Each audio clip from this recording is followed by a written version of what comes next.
Absolute Catwoman, I would say, is the most radical redesign in the Absolute universe. If you're unfamiliar with Absolute Catwoman, it is a spin-off following Selena Kyle in an almost like, Catwoman when in Rome style, like, after like the Batman Long Halloween Dark Victory-esque storyline. It feels like that akin to Absolute Batman. We're introduced to Selena Kyle as Catwoman in Absolute Batman. In Absolute Catwoman, we are completely redesigning and redragging Selena Kyle's primary motivation. In Catwoman, in the main timeline and continuity, she's presented as almost this heist, like Robin Hood, somebody that loves the thrill of the game and the catch, okay? And obviously she has depth as a character, and I'm not saying that she's lighthearted as a character, but her motivations are largely very self-inflicted, very selfish, for the love of the game, and then after a while she tends to live underground quite quietly. Whereas this Catwoman, okay, is somebody who is more calculated, and everything she does is an affront to the systemic oppression that she has faced and the prejudices that she has faced in being part of the foster care system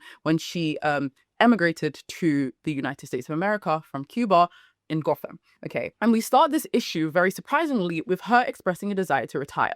She is everything that Absolute Batman is not. She has the high-tech gadgets. She's rich. She has all of the money that she's earned from all of this heisting. She's 100% giving the anti-hero vibes to the max, and is also setting the scene, in my opinion, to the birds of prey.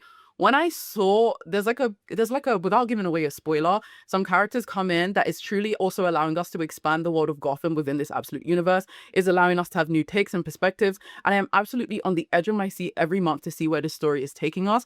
As you guys may not know, I am obsessed with heist stories, anything related to a heist story, heist movie, heist books, anything. I'm obsessed, and this kind of feels like it's leaning and going down that pathway where Selena Kyle and her companions, her unlikely partners in this scenario, are facing one of my favorite characters in main continuity DC, and I'm so interested to see how this expands Gotham, how this links to Absolute Batman as well.